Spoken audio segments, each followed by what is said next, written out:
Welcome to Legacy Unscripted, the podcast where sports and business collide. I'm your host, Russ Katzman, and here we'll skip the fluff and we'll get straight to the hustle. From athletes turned entrepreneurs to impact-driven business leaders, we dive into the wins, the lessons, and yes, some of those failures that make our legacies worth living.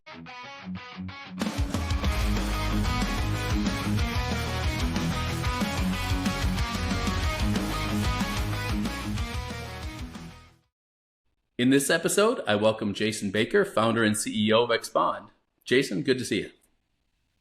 Great to see you. Thanks for having me, Russ. So let's start. What is Expond? Expond is a marketplace platform for wellness services and wellness providers. And we have found a kind of niche in the market, a need for wellness providers to find work and for wellness services to be had by, hotels and clubs and gyms and people in their homes. Very good.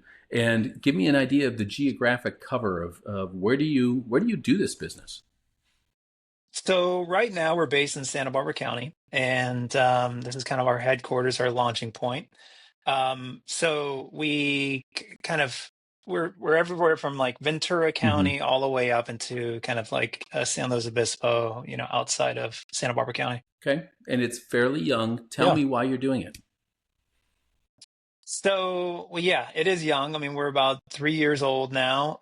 In the world of business, it's still pretty young. But we're doing it to really help, wellness providers find work, and we're doing it because we found a need for during the pandemic, we found a need for hotels trying to find staffing, and they had a lot of difficulty finding good people.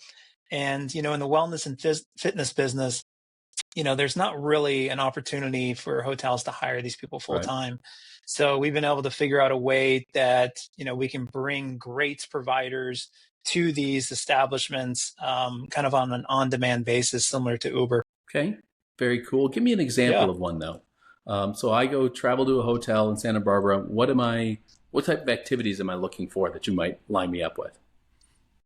Well, as you know, Russ, I mean, wellness tourism is going through the roof, right? So we've got people coming in, especially in an area like Santa Barbara. It's kind of a destination. And, as we expand and grow, we'll be going into other areas that are similar to Santa Barbara. But people are really looking to try new things, and it's all about experiences now. And if you kind of look how people are going on these digital detoxes, they're trying to get away from their phones.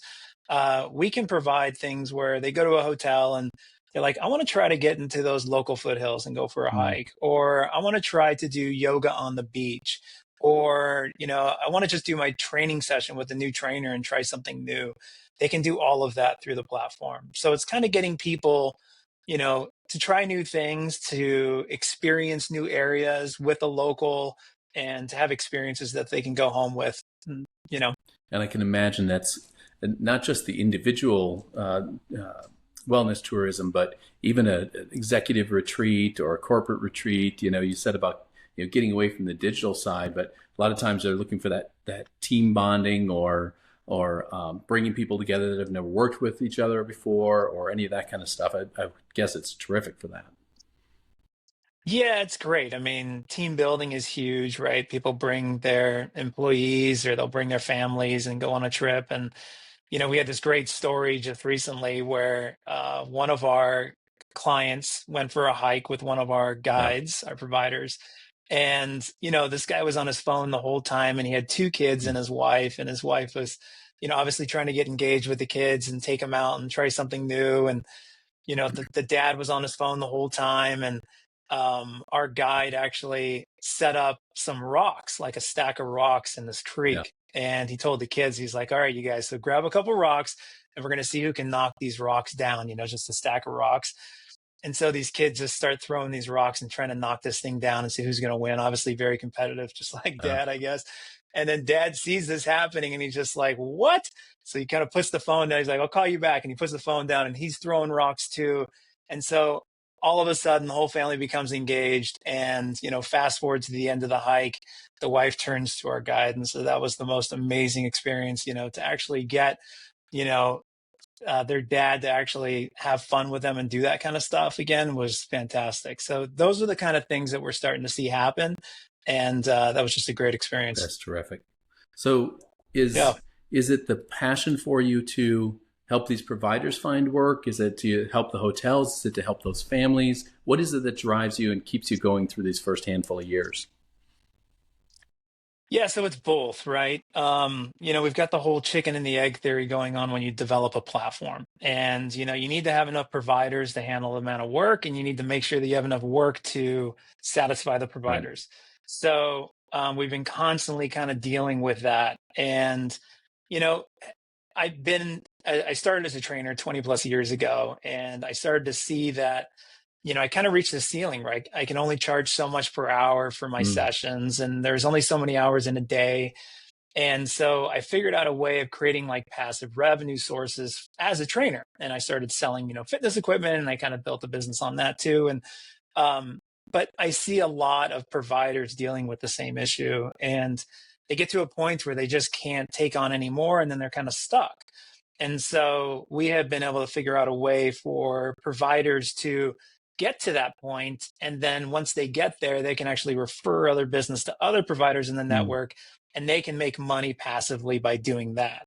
And then we also give them other options and ways of generating passive revenue through the model, which is really great. So they can actually build their businesses. So my whole thing at the end of the day is helping people. And this is why we built this. It's like, how many people can we help? And you need to have a team to do it. And you can't just do it with one person. So as many people as we can help, it just kind of compounds by getting more and more providers out there. And, I think all providers, that's what they really want to do. And that's why they got into this business, is to mhm. help. And so it's just like now we have a way of getting people out there and helping more people. And, and another note is a lot of these providers are great at what they do. They're just not business people. And so if we can handle that and handle, all of the stress and stuff on the back end and the marketing and getting them into hotels that would be very difficult to get Yep. into, or, clubs or corporate accounts, whatever it is, they're very grateful for that. And so we can continue to grow that way. So Well, it's kind of a long-ended answer, but no, that was great. And it's kind of like I need a new chair. It's kind of like yeah, I share with my clients all the time, right? We want the business benefiting from their knowledge and what they do well, right? And if we're talking about these right, providers, what they do well is not sending out bills or collecting on bills right, or setting up a venue or that kind of stuff. We want them training. We want them leading. We want them right. building those hikes and taking families on those hikes. We don't want them to have to worry about all of the logistics in the background, because that's not where they make their money and that's not where they add value. Exactly. And I've seen it over and over again. I mean, knowing so many people in this industry is just like, look, I just want to work. I just want to I want to train people. That's what I signed Mm-hmm. up for. This is what I've, educated myself on. And I don't want to deal with all the business stuff because, you know, being entrepreneurial, right? I mean, we all get into this kind of Yep. stuff and we're like, oh yeah, I can definitely handle that. I can handle the marketing. I can handle the accounting. I can handle, the sales. I can handle all of it. And then you get into it and you're like, this is not why I got into this. I got into this because I had a passion for one thing. And so we allow providers to continue to be able to do It's that. funny because one of my first questions every time somebody says they're going to start a business, build a business, anything like that, I say, do you enjoy sales? Do you consider yourself a Yeah. salesperson? Right? Yeah, it's Oh, so true. but Sales is everything. I mean, at the end of the it's huge in day, it. it's everything. And you can't get around it. Sure, there's AI tools and Yeah. everything else, but it's like you've got to learn how to talk with people and communicate, and you got to just get after it. It's a numbers game. That's all it So, is. your own sales journey, you just touched on something that's critical to it. And it's not something we've talked about in any of my other pods yet. So I want to make sure we get there. And that is the Yeah, education of your market, right? You start a new platform, but it's like having the first fax machine. It only works if somebody else has one. So talk to me about the right. education of the market and how do you work through that chicken and egg scenario? Where does the critical volume come from and how do you enable people to get into it? I mean, it's a great question. And, I knew having the experience as a personal trainer really helped, right? And having these connections with providers, I knew exactly what they Mm-hmm. wanted. So that was great. Now getting clients on board, that's a whole different Yeah. story, right? And then you got to get into strategies of how you're going to get in front of those type of people. But you need to know what your target market is, right? I mean, you need to know your total addressable market. I mean, everybody throws out Sure. TAM this, TAM that, but and the bigger total addressable market, the better, obviously. But yeah, you just need to really focus in on what it is that you're going after, and find content that's relatable to those type of people. Find the places that you need to be where those type of people are, and you just really need to kind of dive into that. Providers for us, again, coming from the personal training background, I knew what they wanted, and having all these conversations, that was pretty easy to do. But we didn't want to. Well, I will say, I mean, it's kind of funny because we talk about it, and it was kind of like in the beginning, we just loaded the bus up, right? We brought on as many providers as we Sure. possibly could. And, we wanted to make sure that they're compliant, and we wanted to make sure that they're good at what they did. And we did all of that. But then we started fine tuning it, and we started to realize like what our real business was and what people really wanted. And we knew too that if we didn't give providers work right away or keep them Mm. engaged, then they were going to jump ship right away. So we knew kind of like going through this process, like, okay, we have about 2, 3 weeks before if we don't give them any Yeah. work, they're gone. And so that was a big learning lesson in the beginning. And that kind of, I mean, you just got to learn by doing sometimes, you're not going to have all the And I answers. imagine you had a similar short leash with the hotels, right? Yeah, hotels. I mean, coming out of COVID, hotels knew that they had a Mm. problem. And, we knew we had the solution to the problem, but we didn't fill in all the gaps right away, right? There's a lot of other things that kind of play into it. I mean, for instance, it's like location awareness, I mean, when a hotel books a session, they need to make sure that, or if a session gets booked through our platform, we need to make sure that nothing's going on in that location at that time frame, Yep. right? Or, I mean, forward facing marketing is huge. Like if we depend on the hotel and all of the staff in the hotel to be able to sell our services, we're kind of just we're being foolish, right? I mean, nobody's going to sell it like we're going to sell it, and the only way to actually sell it is for people to see it.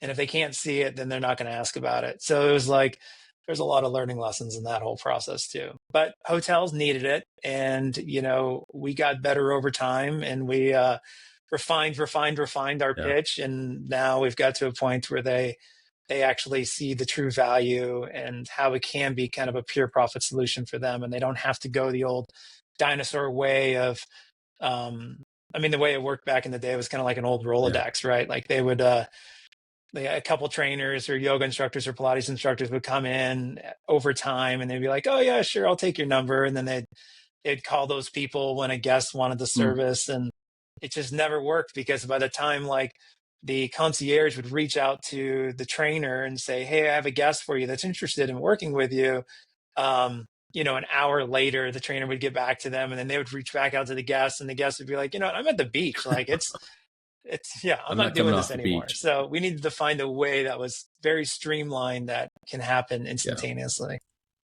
All Yeah, right. Now, you threw yeah, something else out there too, which was your pitch and the refinement of your pitch. Just out of curiosity, I know yeah. it's been only 3 years, but it probably feels like it's been a lifetime some other days. Talk to me about that Yeah, first pitch. What's the difference today versus what you went out with early on? it's yeah, another great question because it's funny. In the beginning, you're like, yeah, we can do it all. We can do it all. What do you want? Yeah, we can do that too. We can do that, and it's just like, as an entrepreneur, you're just like, oh, we'll figure it out. We can do that. We Yeah. can do that. And all of a sudden, you come back to the office and they're like, well, how did it go? And you're just like, yeah, well, we're going to do it all. And they're like, how are we going to do that? And you're just like, well, we got to figure it out. And so I have got so much better about actually pitching only the things that we can do, which is number one. And we can do well, right? I mean, so if you say you can do something, you have to come through with that. And if it doesn't work, then, it's going to be a big issue on the back end. So it has been refined, just as an entrepreneur, just not saying yes all the time, being a yes guy. I mean, getting away from that was a big deal. But that doesn't go back 3 years. I mean, I've Sure. been doing this kind of stuff a long time, so that goes way back. Um, but yeah, so the pitch just gets cleaner. It gets easier. It's the shorter you can make it, the better. And then you have to put it in terms where they'll understand, right? I mean, you can't just go in there and start dropping all these technical terms and they're like, what are you talking about? It has to be relatable and compelling to them. And if it's not, they just won't understand it. So you kind of have to know how they operate and how they work and what's important to them. And then that's how you kind of deliver the pitch. Yeah, I think the word relatable is the perfect word for it, because so often founders get so excited about their solution and they jump out there with their Yeah. solution first, right? They lead with the solution, Right.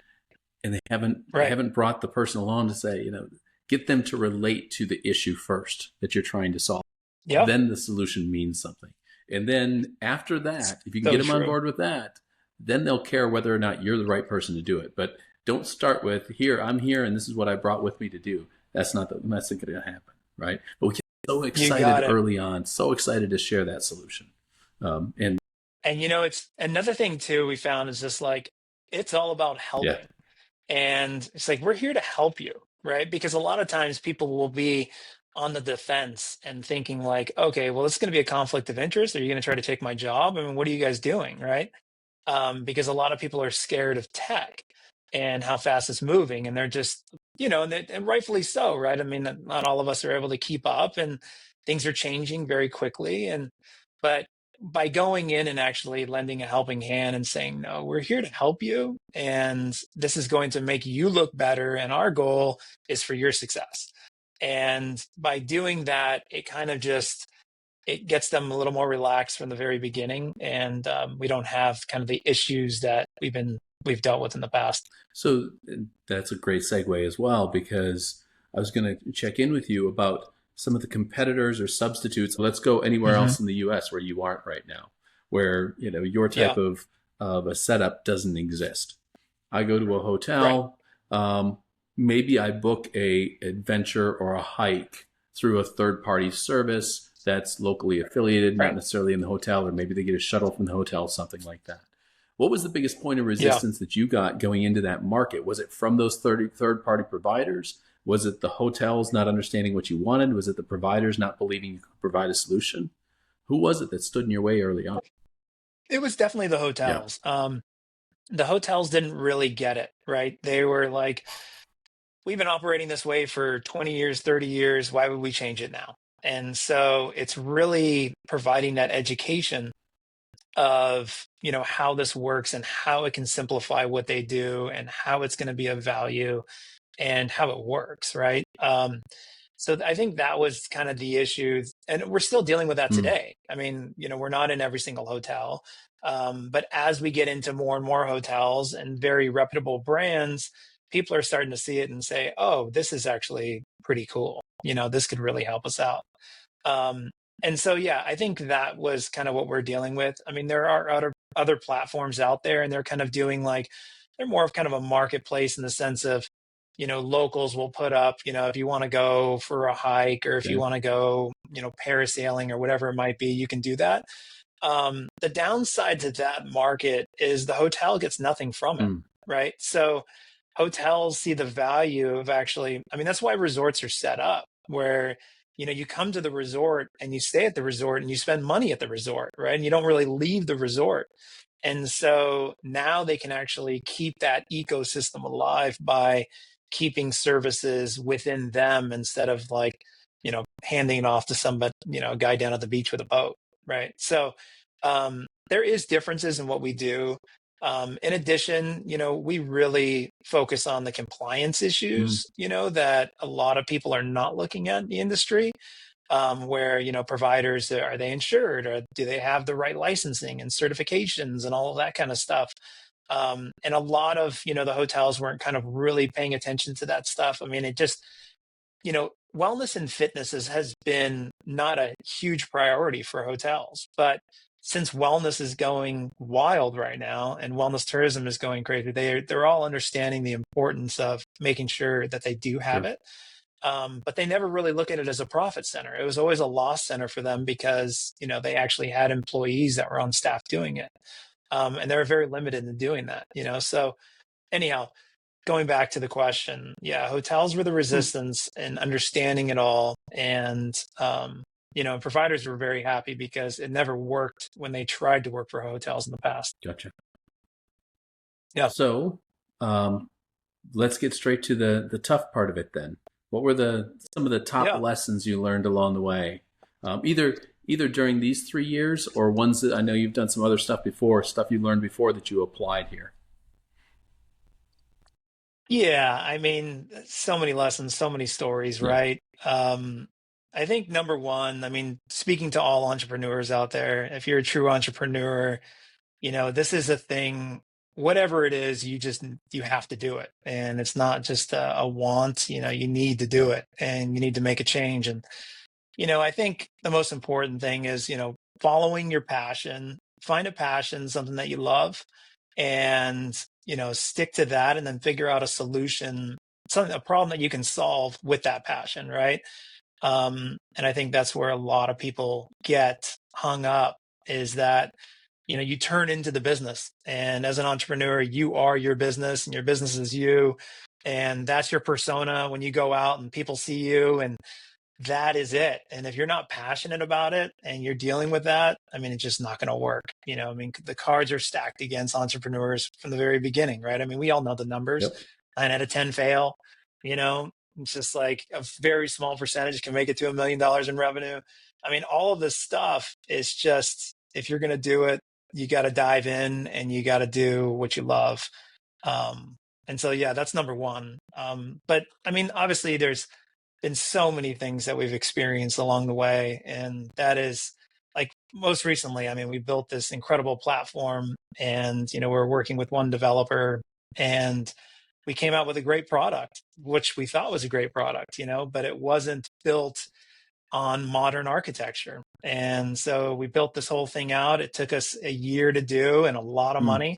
And then all of a sudden we find out that it's not scalable. And we're just like, you've got to be kidding me. Like, we've got to go back to the drawing board. We got to spend another $400,000 on building on a new platform that's going to work. So that kind of stuff is just, I mean, for us, you can attest to this. I mean, you're just kind of getting punched. You're in the corner, and you drag through the mud, and you're just like, "Are you kidding me?" So I got to tell investors now that we have to spend another, you know, big chunk of change just to rebuild this platform. So there's just so many things like that where every day it's a new thing, and you just have to figure out a way to be resilient and put your boots back on and say, "Let's go. I can take it." Yeah, I think resilience is the name of the game. And you touched on Yeah. another thing there, which was investors. So a Yeah. lot of people go the investment route. Other people love the bootstrapping route. I don't know that either is necessarily better. I think its situation really dictates it.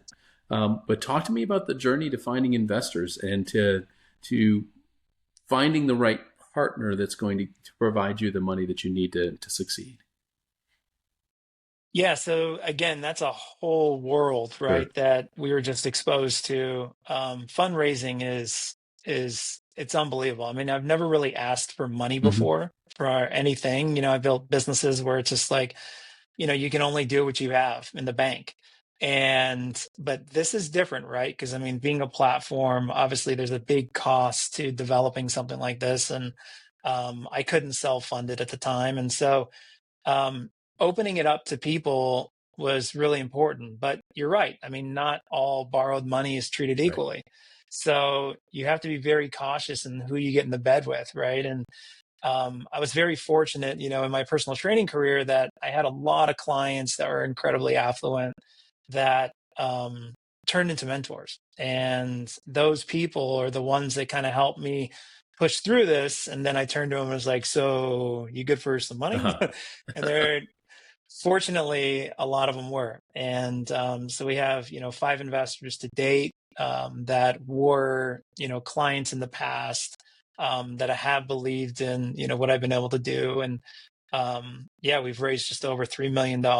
And it's not, I mean, being an entrepreneur is hard enough, but asking for money and doing that whole game, and like, it's a courting game, and you're just trying to, see how much you can ask for, and you realize, you need to ask for what you Yeah. need, but you kind of go in thinking to yourself like, okay, well, maybe, 400, 500,000 will be okay, but we really need 1 million. So you have to learn to ask for what you want. And it's like one of the biggest lessons I teach my kids this day and Yep. age is like, if you don't ask, you don't get.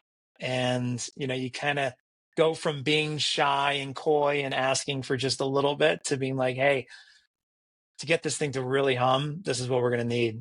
So are you in or not? And it's a business transaction. It is what it is. They know what they're getting into. And you just have to ask. No, I think I like that. It reminds me when I was a little kid, I had an older sister who was getting one of her first jobs. And, she Yeah. really wanted $6 an hour. I forget what they were offering, 5.50, whatever. She really wanted 6. Yeah. And that's exactly what my dad said to her. He said, you know what? Ask. Well, I don't know. No, if you don't ask, you're not going to get it. Right. The answer right now is It's definitely true. no. But if you ask, who knows Right. what happens, right? And she asked, and of course she got So it, true. and that kind of stuff, which is a great story. But yeah, it starts early on in a business, and it never stops. You've got to be able to ask, whether it's asking for the sale, asking for help, asking for employees. You just need to learn how to ask, because if you don't, the answer is definitely no. Absolutely. And you got to, and then adding on to that is like, you got to be okay with Yeah. no. I mean, no is just an answer, right? It's just a word. And, no for me is always like, "Oh, okay, I'll find a way to get to Mm-hmm. yes. It might not be you, but I'm going to get there. So being comfortable with no, because again, going back to what we were talking about before in sales, it's just a numbers Yep. game, 1 out of 10. And if it's not 1 out of 10, maybe it's 1 out of 20, but you got to give at least 20 to try to get one. And so, and when you get really good, then those numbers go down, but you just need to continue to ask until you get what you want. Nope, that's great. Yeah, I think the other thing that Yeah. I've seen with investors when they get involved with businesses is, especially if it's a 1 or 2 or 3 person show, you're kind of got a closely knit circle, and you've kind of bounced ideas off each other. You get a kind of a vision for the future. When you bring in that Yeah. investor, the investor can see your future, but then they see this future up here, and they say, Yep. that's where I'm really going to make my money if I invest here. And I can kind of see a path for you to get there. So why don't you Yeah. start looking at that future instead of yours? And the what happens to the entrepreneur at that point is it just blows it out of their mind. They have no idea how they're going to get there. It's about 3 or 4 times as fast as they expected. They were going to open one facility, now they're opening 3 in 2 years, and whatever the case is. Yeah. The expectations and demands on an investor, because of the money that they're bringing to the table, it puts more pressure on, certainly on the entrepreneur, but it also opens up the mind to see possibilities that they may not have seen themselves. Yep. You're absolutely right. And I think you nailed it when you said pressure. I think once we took on money, you feel the pressure. You feel it in your chest, you feel it on your Yeah. shoulders. It's a backpack. So it's just pressure. It's go time, right? I mean, you don't want to obviously let down those people because they're looking to you, to actually build this thing. But that is also one of those things that help me get out of bed every morning, right? It's Yep. like I've got people that are believing in me, and if they invested this money, and in addition to our team and everybody else, it's like I need to get up and I need to get to Mm-hmm. work. And I'm doing it not just for me, but I'm doing it for all of them, and not just for my family. It's just it adds pressure. It definitely an element of pressure. And the worst is when you're running out of money and your burn Mm-hmm. rate's high and you're just going, oh my gosh, I need more money to go back to those people and ask again. I mean, get ready because that is rough. You better learn how to meditate before you kind of get into Oh, that I can only imagine. that wheelhouse. Yeah. So where So, are you headed? and Where's it, Expand going?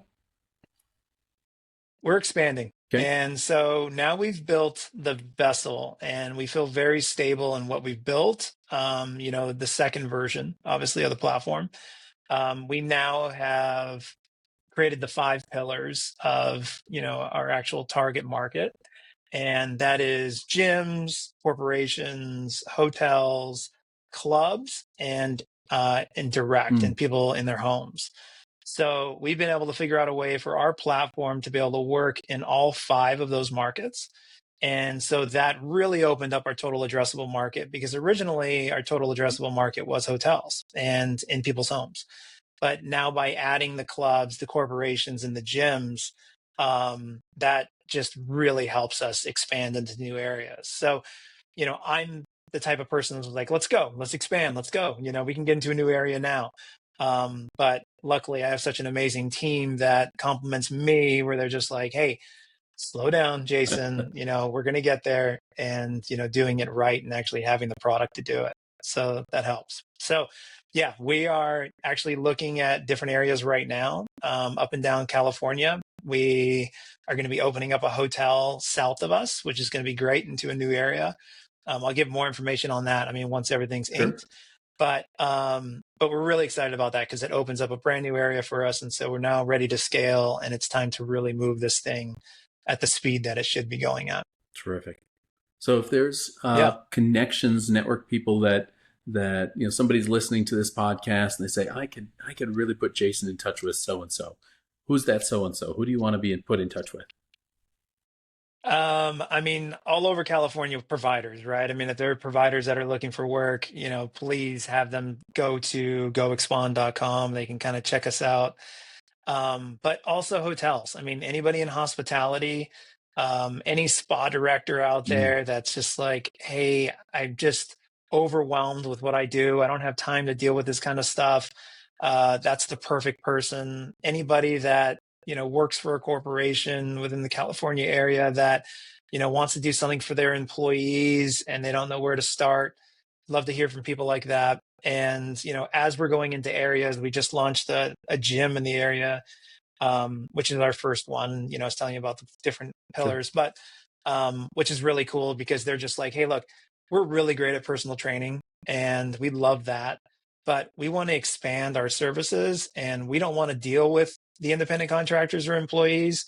And we don't want to deal with the schedule of like bringing in classes. And we want to offer all kinds of different stuff. Then we are the connection for that, right? The platform, as it continued to grow and we got more providers.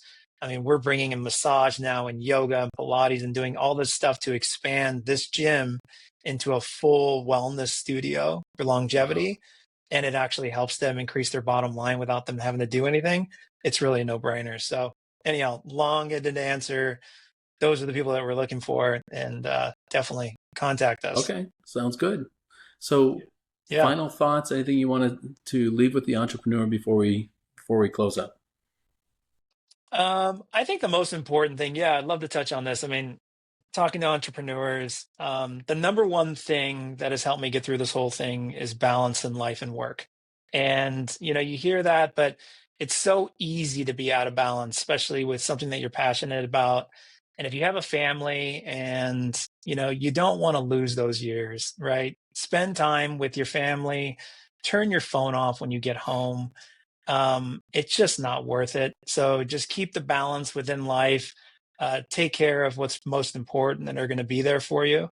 But at the same time, when you are working, you need to get to work. And there's no 80%. You got to go at 120% all the time, but make sure that you give yourself balance and take time for yourself and take care of your health, right? Get out, exercise, run, do whatever you can. I think that actually saved my life by, running 3 times a week. Wow. So, um, that's the most important thing, is balance in everything that you do. Terrific. There's your mic drop moment. Appreciate it, Jason. Thanks There much. you go. No problem. Great chatting with you. So with that, we'll wrap this episode of Legacy Unscripted. If today's conversation sparks something in you, don't just let it sit. Take action today to build your future. Make sure to subscribe, leave a review, and share this with someone who might need to hear it. And if you've got a story to share or some way that you want to connect, you know where to find me. Until next time, keep it real, keep it bold, and keep living your legacy.